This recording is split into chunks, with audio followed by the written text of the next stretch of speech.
Hi everyone, नमस्कार, सलाम, Sat Sri Akal. Welcome back to Deeps all in one channel. आशा करती हूँ कि आप सब लोग बिल्कुल ठीक ठाक होंगे। और मेरी औलाद ने मुझे अच्छे से जकड़ के पकड़ा हुआ है यहाँ पे। बीच दे तो मम्मा को। तो अभी जो है अद्विका चल रहा है टीवी टाइम, तो वो टीवी देखेगी और मैं चलती हूँ अपनी कर्म भूमि किचन की तरफ डिनर तैयार करने के लिए। और आज मैं बहुत थकी हुई हूँ क्योंकि आज मैंने पूरी किचन ऊपर से लेके नीचे तक एवरीथिंग इत्तू इत्तू सी चीज़ निकाल के ना पूरी सफाई की है। और फिर इतनी थकान होगी, कमर में दर्द हो गया। तो दोपहर हमने क्या खाया? पोहा। दोपहर हमने पोहा खाया। चलो सोना, आप देखो टीवी, मम्मा दिखा दे मम्मा ने आज क्या क्या काम किया है। तो पूरी किचन जो है ना वो चकाचक कर दी है मैंने। थोड़ी बहुत जो है वो सेटिंग भी चेंज की है, ज़्यादा कुछ नहीं।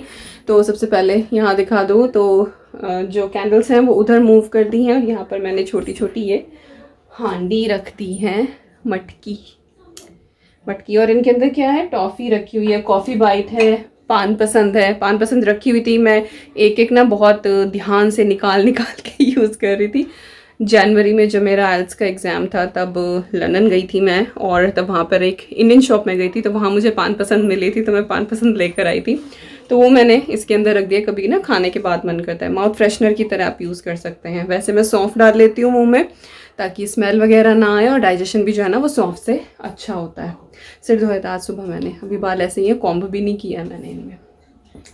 तो इनमें वो है कॉपर वाला जग, मेरा आपको दिखाई दे रहा होगा, अच्छे से क्लीन कर दिया है मैंने। सॉल्ट से और लेमन से किया, आज वो लेप लगा के नहीं किया है। और मेटल्स कैसे क्लीन किए जाते हैं मैं ऑलरेडी शेयर कर चुकी, लाइक सोना, चांदी और पीतल, तांबा जैसे क्लीनिंग होती है, तो वो ऑलरेडी मैं सब शेयर कर चुकी हूँ। तो आप चाहें तो उस वाली वीडियो को देख सकते हैं, मैं लिंक डाल दूँगी डिस्क्रिप्शन बॉक्स में। ओके, तो वो मैंने अच्छे से क्लीन कर दिया। वाटरमेलन रखा है, मन कर रहा है तरबूज खाने का। ओके, ऐसे घूम जाते हैं अब ऐसे घूम गए हैं। तो यहाँ पर हैं जार जो मैंने सुबह क्लीन करे हैं, तो जब ये अच्छे से एयर ड्राई हो जाएंगे फिर मैं इनको रिफ़िल करूँगी। बाबू शोना थोड़ी आवाज़ कम कर लो। तो यहाँ पर ये डब्बे रखे हैं, सॉरी बैकग्राउंड नॉइज़, वो टीवी देख रही है। ओके, यहाँ पे एक चीज़ मैं और दिखा दूँ आपको, ये है ब्रेड फ्लावर। तो जब मैंने इटालियन लंच वाली वीडियो आप लोगों के साथ शेयर करी थी, तब मैंने आपको बताया था कि मैंने जो उसमें यूज़ किया है वो हाफ़ एंड हाफ़ यूज़ किया है, लाइक मैदा और आटा। तो ये वाला ब्रेड फ्लावर जो होता है ये आपको मॉरिसन्स में मिलता है, क्योंकि मेरे पास कुछ कमेंट आए थे, जो लोग यूके से हैं तो पूछ रहे थे कि कहाँ से आपको हाफ़ एंड हाफ़ वाला मिला है। तो ये मॉरिसन से लिया है। आई थिंक शायद वहाँ पर जो रेडीमेड पैकेट्स आते हैं शायद वो नहीं थे, तो ये फ्रेश बेकरी जो होती है ये वहाँ से लिया। और वहाँ पे आप अपनी चॉइस के हिसाब से ना करवा सकते हैं कि आपको प्योर जो है वो मैदा चाहिए, पूरा होल व्हीट चाहिए, या हाफ एंड हाफ चाहिए। आई एम नॉट श्योर कि हर मॉरिसन में अवेलेबल है या नहीं है, लेकिन यहाँ मॉरिसन में ना अपनी फ्रेश बेकरी है, तो वहाँ पे ये था, तो हस्बैंड वहाँ से लेकर आए हैं। तो उस क्वेरी का, क्योंकि इतनी सारी चीज़ें फिर डिटेल में बताई नहीं जाती हैं, बता तो दिया था कि मॉरिसन की बेकरी से, बट आज मैंने डिटेल में सारी चीज़ बता दी है। उधर जुकीनी रखी हुई है, टमाटर रखा हुआ है। मैं बनाने वाली हूँ कोफ्ते आज दिन में, ढाबा स्टाइल कोफ्ते। अगर आप लाइक लौकी हो तो बेस्ट है, मेरे पास लौकी नहीं है तो इसलिए मैं जुकीनी यूज़ करूँगी, बट आप लौकी यूज़ करें। और ये मैंने अभी फ्रिज में से निकाल के रखी है, ये है हंग कर्ड। दही को मैंने ऐसे छलनी में डाल दिया था, और ये देखिए इतना सारा पानी इसमें से निकल गया है। तो आज हम दही की बहुत अच्छी एक मिठाई बनाने वाले हैं। और जो वो पानी है उसको डिस्कार्ड नहीं करना है, आप आटा गूंथने में यूज़ कर सकते हैं, जैसे कि मैं करने वाली हूँ। और किचन मेरी आज पूरी चकाचक है, देखो एक एक शेल्फ ना एक एक सामान निकाल के मैंने सब अच्छे से क्लीन किया है। सारी चीज़ें जो है ना वो अरेंज कर दी हैं, एवरीथिंग नीचे से लेके ऊपर तक। तो चकाचक किचन में काम करने का जो सुख है ना, जो मज़ा है वो अलग ही है। और फिर थक के जो वो कमर में दर्द होता है ना, उसका भी मज़ा अलग ही है। तो चलो चलते हैं, डिनर बनाते हैं। और यार ऐसा ना किया करो, सैटरडे सरप्राइज़ देख लिया करो, इतनी मेहनत से वीडियो बनाती हूँ और वो टाइप टाइप हिस हो जाती है, देख लिया करो, अच्छी अच्छी मिलती हैं। और यहाँ पे कोई आ गया है, हाँ जी, साइलेंट वाला। राम राम कर दिया करो लोगों को। राम राम भाई लोगों, क्या हाल चाल? बढ़िया, सब मजे में, मजे चोखे सब बढ़िया। फिर तो मजे करो, मजे करो। चलो जी, मैं चलती हूँ किचन की तरफ। लाइक किचन में ही हूँ, थोड़ा सा और प्रस्थान करती हूँ उधर और बनाते हैं। सबसे पहले मिठाई बनाते हैं। यस, हम मीठा बहुत खाते हैं, बट इत्तू सा खाते हैं, बट हाँ हम खाते हैं, हम तो खाते हैं। हम मीठे का क्या क्या बोला जाता है उधर की तरफ?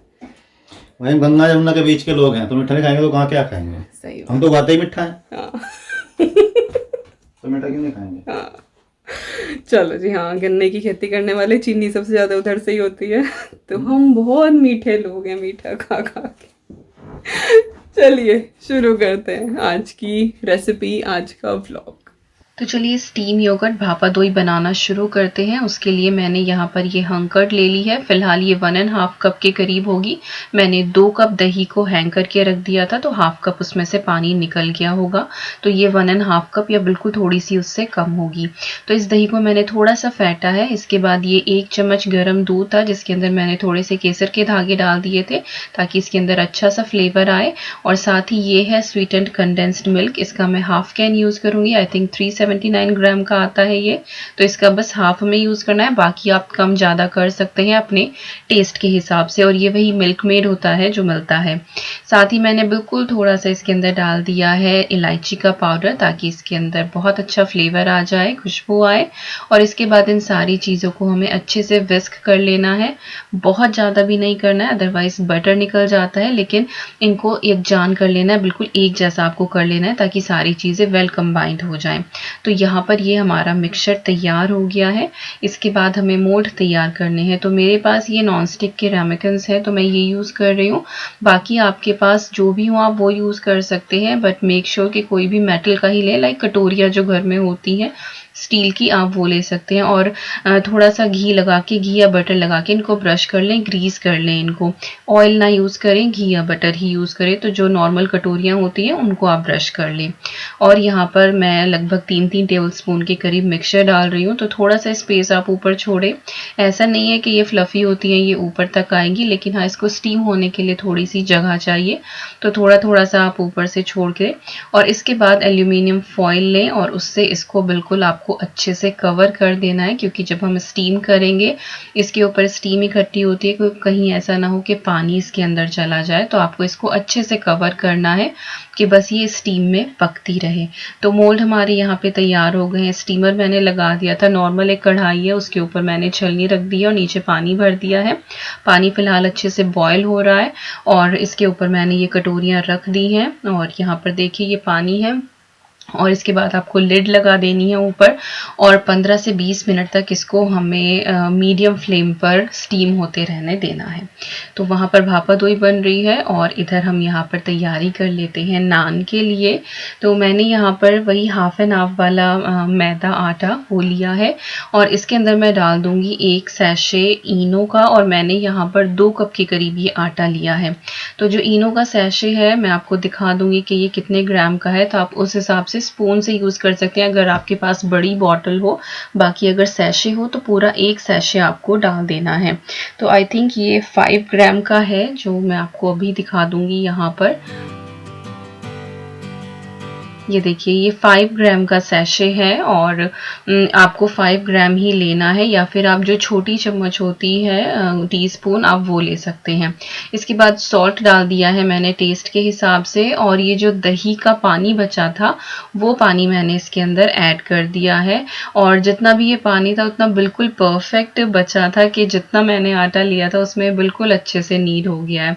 तो जो हमारी नान है आज की वो इतनी फ्लफ़ी बनती है, और जब आप इनो डालते हैं उसके अंदर तो उससे बहुत ज़्यादा वो फ्लफ़ी हो जाती है और वो हैवी नहीं लगती है। लाइक मैं भटूरे का आटा भी कई बार जो है वो इनो के साथ ही बनाती हूँ, तो इससे भटूरे बहुत हैवी नहीं लगते हैं, या नान बहुत हैवी नहीं लगती। नहीं तो ये लगता है कि एक खाते ही कि बहुत ज़्यादा आपने हैवी कुछ खा लिया है, लेकिन अगर आप इनो डालते हैं तो वो बहुत लाइट वेट बनती हैं। तो देखिए यहाँ पर डो हमारा तैयार हो गया है, और अगर आपके पास दही का पानी नहीं है तो आप थोड़ी सी दही डाल लें, या फिर आप नॉर्मल पानी से भी बना लें। जब इनो अंदर डल जाती है तो ज़रूरत नहीं पड़ती है। तो आटा हमारा यहाँ पे तैयार हो गया है। इसके बाद अब हम कोफ्ते की तैयारी करते हैं। तो मैंने छोटा सा ही मिक्सिंग बोल जो है मेरा वो ले लिया, इसके ऊपर मैंने कपड़ा बिछा लिया है कॉटन का, और इसके ऊपर कद्दूकस रख के और अब मैं जुकीनी जो है उनको ग्रेट करना शुरू करूँगी। और इससे बस ये है कि मैं अपना एक काम बचा लूँगी अगर मैं इस तरह से कपड़ा बिछा लेती हूँ, क्योंकि बाद में जितनी भी जुकीनी हम ग्रेट करेंगे या लौकी ग्रेट करेंगे तो उसको हमें अच्छे से स्क्वीज़ करना होता है। तो या तो फिर आप उसको हाथ में ले लेके स्क्वीज़ करें या फिर आप ये वाला तरीका, तो मुझे ये वाला तरीका ज़्यादा बेटर लगता है। तो पहले ही आप इस तरह से कपड़ा बिछा लें तो फिर आपको बार बार इकट्ठा नहीं करना पड़ेगा। So now you will see the process how I am gonna do it.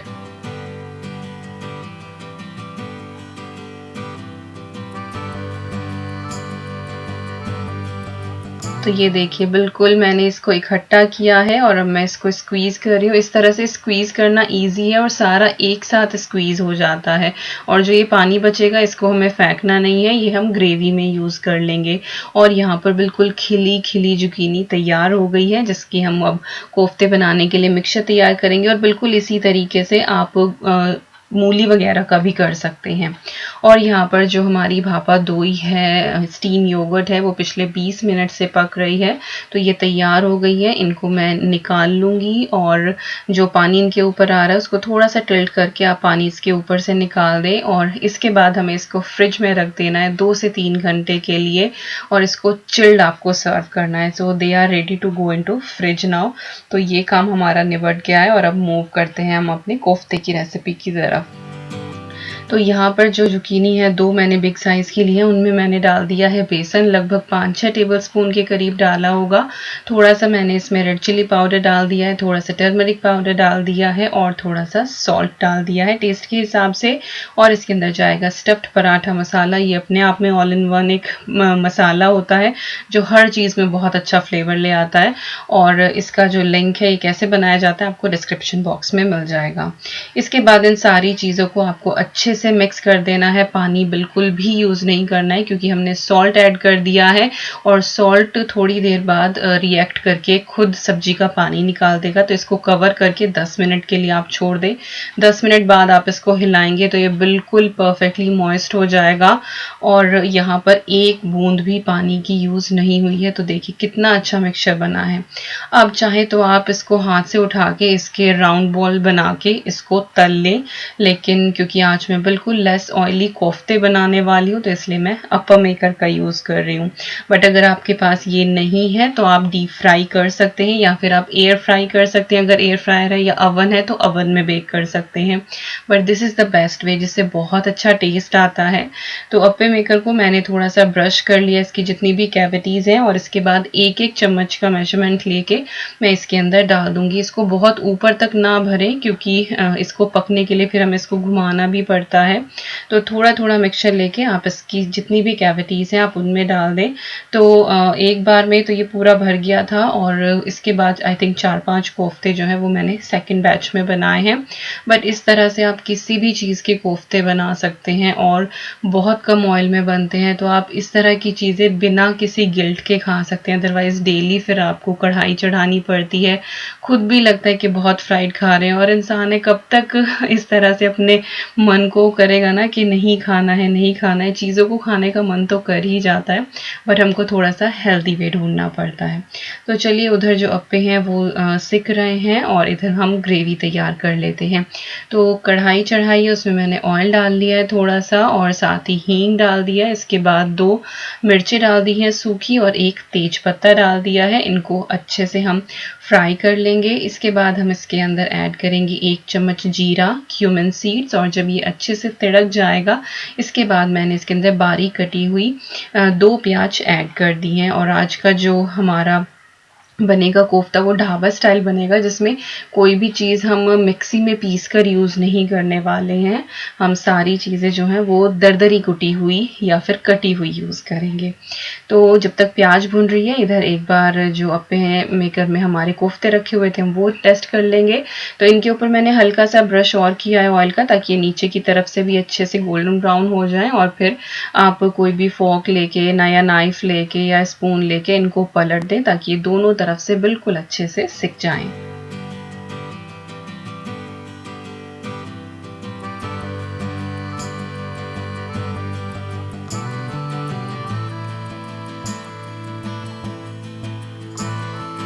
तो उनको हम दूसरी तरफ से भी सिकने देते हैं और इधर जो हमारी प्याज है वो भी अच्छे से भुन गई है। और अप्पे मेकर की जो हीट है वो आपको बिल्कुल सिम पे रखनी है, तभी वो अंदर तक सिकेंगे। तो चलिए, यहाँ पर अब मैंने नॉर्मल रूटीन के जो मसाले हैं वो ऐड कर दिए हैं, जैसे कि धनिया पाउडर, हल्दी पाउडर, रेड चिली पाउडर आधा आधा चम्मच के करीब डाला होगा और उनको हल्का सा हमें भून लेना है। और जब ये भून जाएंगे, इसके बाद मैं 1 टेबलस्पून इसके अंदर डाल रही हूँ कसूरी मेथी, हाथों से क्रश करके ऐड कर दी है। और इस टाइम पर इतनी अच्छी खुशबू आती है ना आपके किचन में कसूरी मेथी के भुनने की, सो टेस्टी। और यहाँ पर 3 मैंने टमाटर लिए हैं, बिग साइज के हैं, जिनको मैंने कद्दूकस में ग्रेट किया है और वो मैंने इसके अंदर ऐड कर दिए। मेक श्योर कि आपको मिक्सी में पिसे हुए नहीं डालने हैं, ग्रेट करके डालने हैं। साथ ही एक मैंने जिंजर गार्लिक की क्यूब ऐड कर दिया। आप चाहें तो हाथ से कूट के कुटा हुआ जिंजर गार्लिक आप इसके अंदर डालें तो वो बिल्कुल ऑथेंटिक हो जाता है। इसके साथ ही मैंने सॉल्ट डाल दिया है टेस्ट के हिसाब से और उस मसाले को हम पकने देते हैं। और यहाँ पर जो हमारे अप्पे हैं वो बिल्कुल तैयार हो गए हैं दोनों तरफ से। तो इनको अब हम प्लेट में निकाल लेंगे और जो हमारा दूसरा बैच है उसको हम सिकने के लिए रख देंगे। तो देखिए कितने अच्छे गोल्डन ब्राउन ये दोनों तरफ से सिके हैं और शेप भी बिल्कुल परफेक्ट आती है, लगता नहीं है कि हाँ ये आपने तले नहीं है। तो इधर हमारा जो मसाला है टमाटर डलने के बाद वो भी बिल्कुल अच्छे से भुन गया है। तो इसको बीच बीच में आप चलाते रहें, कहीं ऐसा ना हो कि ये लग जाए। और इसी पॉइंट पर आधा चम्मच मैंने इसके अंदर गरम मसाला ऐड कर दिया है, इससे बहुत अच्छी खुशबू आती है। और इसी स्टेज पर आपको ऐड करना है, बाद में ऐड नहीं करना है। और यहाँ पर मैंने मटर डाल दी है इसके अंदर, 1 कप के करीब होंगी। ये फ्रोजन मटर है, अच्छे से मैंने वॉश कर लिया था और थोड़े से आधा कप पानी के साथ मैंने इनको ऐड कर दिया यहाँ पर मसाले में।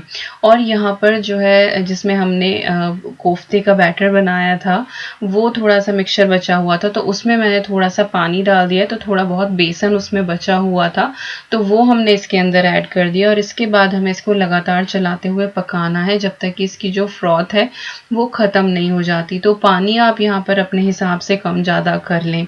ग्रीन चिली डाल दी है स्लिट करके 2 मैंने, इनसे फ्लेवर अच्छा आता है। और अब इस ग्रेवी को हमें अच्छे से पकाना है क्योंकि इसमें बिल्कुल थोड़ा सा बेसन भी गया है लेफ्ट ओवर कोफ्ते का जो मिक्सचर था उससे, तो ये ग्रेवी बहुत ज़्यादा थिक हो जाती है।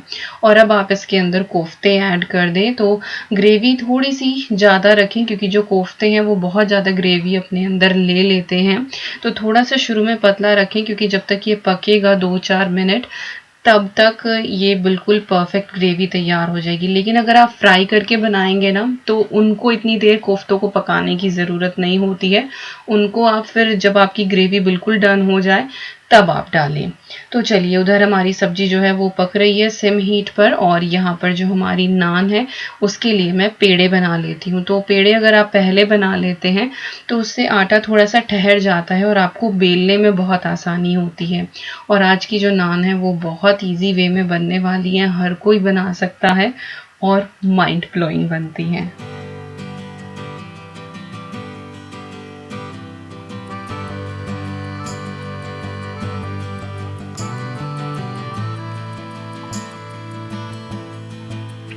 तो यहाँ पर पेड़े तैयार हो गए और मैंने काफ़ी बड़े साइज़ के यहाँ पे बनाए हैं क्योंकि हमें इनको बाद में काटना है।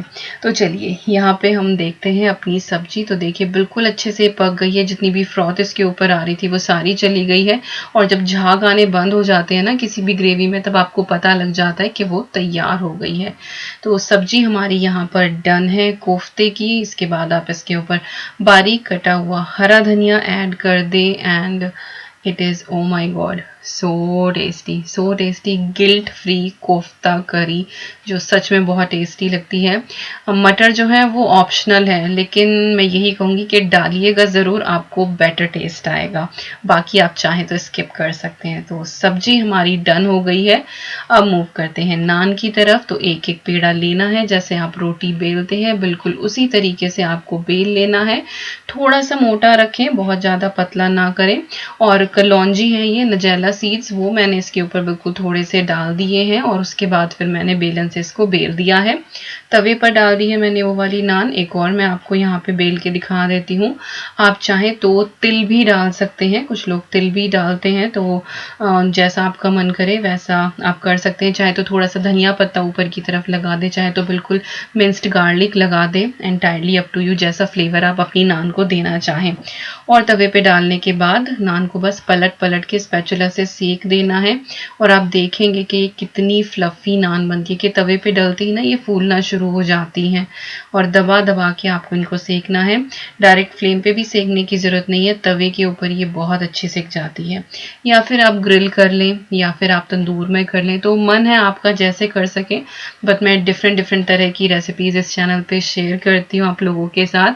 तो ये वो रेसिपी है जिसमें आपको किसी और चीज़ की ज़रूरत नहीं, सिर्फ एक तवा और हीट चाहिए।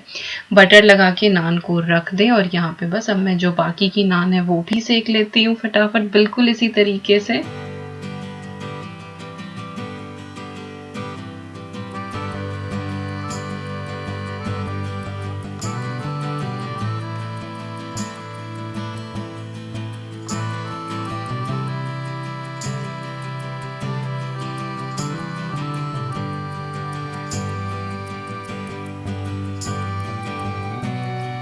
तो अब नान मेरी सारी सिक गई हैं और इसके बाद आपको एक नान लेनी है और इसको हमें प्लस का साइन बना के काट लेना है। तो मैं यहाँ पे पिज़्ज़ा कटर यूज़ कर रही हूँ, आप नाइफ वगैरह जो चाहें वो आप यूज़ कर लें। और ये देखिए यहाँ पर हमारे ये 4 पीस हो जाते हैं नान के और ये बिल्कुल इस तरह की है जैसे आपको रेस्टोरेंट में मिलती है कटी हुई नान। सो टेस्टी और इतनी हल्की होती है ना कि जितना बड़ा साइज मैंने बनाया है ना, 2 नान आप आराम से रात को खा सकते हैं क्योंकि ये बहुत लाइट रहती है इनो की वजह से। तो ये है हमारी आज की थाली, बहुत ही टेस्टी से लाइट वेट टेस्टी वाले नान और साथ में है हमारी ढाबा स्टाइल कोफ्ता करी जो बहुत कम ऑयल में बनी है और साथ में रखते हैं आप सैलेड और आम का अचार। Oh my God, too much, it's heaven, so delicious.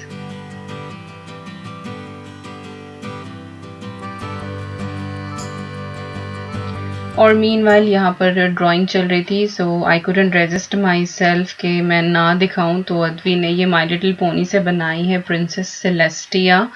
उसके हाथ इतने फाइन चलते हैं ना और बैकग्राउंड वगैरह सब इतने अच्छे से उसने किया है। And it is I think king Sombra और Ombra, I have no idea but he is king. तो उसने ये 2 ड्राइंग बनाई and these are mind blowing, so good. So I captured this and save this forever. आप भी बताइएगा आपको कैसी लगी। तो चलिए अब बाकी का मेरा किचन का सारा काम निबट गया था और यहाँ पर हम चेक करते हैं अपनी भापा दोई जो कि फ्रिज में पिछले 2-3 घंटे से हैं। और ये देखिए ये कितनी परफेक्टली सेट हो गई है। तो बटर नाइफ लेके आपको हल्का सा बस साइड इसकी स्क्रैप करनी है और सर्विंग डिश लेनी है, उसके ऊपर पलट देना है, हल्का सा आप इसको पैट कर दें ऊपर से और ये देखिए कितनी अच्छी ये निकल के आती है। और इसका जो टेस्ट है ना वो तो खैर मैं आपको बता ही नहीं सकती हूँ। इतनी इजी ये रेसिपी है ना कि बहुत लाइक मिनटों में तैयार होती है क्योंकि एफर्ट कम है, बस ये है कि स्टीम होती रहेगी और उधर फ्रिज में रखी रहेगी, इसके अलावा और कोई एफर्ट नहीं है इसके अंदर। और it is like piece of heaven जो इतनी ईजिली बन जाती है और प्रॉपर सेटिस्फाइंग है।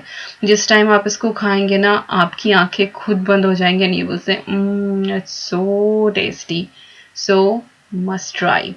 तो अब हम यहाँ पर इंजॉय करने वाले हैं भापा दोई and I was really scared कि अद्वी खाएगी या नहीं खाएगी क्योंकि उसको मिल्क एलर्जी थी। तो उसको जो दूध का टेस्ट है उसने पिछले साल से ही जो नॉर्मल काउ मिल्क होता है, नॉर्मल मिल्क प्रोडक्ट होते हैं वो उसने खाने शुरू किए हैं। तो अभी तक भी वो लाइक दूध तो पीने लगी है लेकिन घर की दही का टेस्ट अभी भी उसको नहीं आया क्योंकि वो सोया प्रोडक्ट पे थी। तो वो सोया योगर्ट, सोया दही, यही सारी चीज़ें लेती थी। तो बहुत कम वो दही खाती है, दूध तो पी लेती है, तो मुझे ये था पता नहीं वो खाएगी या नहीं खाएगी, बट लकीली उसको ये पसंद आई और उसने खाई। मैं उसके लिए योगर्ट ड्रिंक वगैरह लेकर आती थी, लेकिन अब वो भी नहीं ला पा रहे हैं हम, तो अब मैं घर की दही को फेंट के उसमें थोड़ा सा रूह अफ़ज़ा डाल के उसको बना के दे रही हूँ, तो धीरे धीरे उसका जो टेस्ट है वो घर की नॉर्मल दही के लिए डेवलप हो रहा है। तो देखते हैं, तो बच्चों को जब कुछ इस तरह की बीमारी होती है, उसके बाद जब वो उस बीमारी से निकलते हैं तो बहुत उलझने रहती है लाइफ में उस चीज़ को सेटल डाउन करने की, but she is doing really really good and I am so happy जिस तरह से वो हर चीज़ कर रही है। तो चलिए, ये थी हमारी छोटी सी स्टोरी अबाउट अद्वीज़ एलर्जी। तो धीरे धीरे वो बहुत सारी चीज़ों से ओवरकम हो रही है।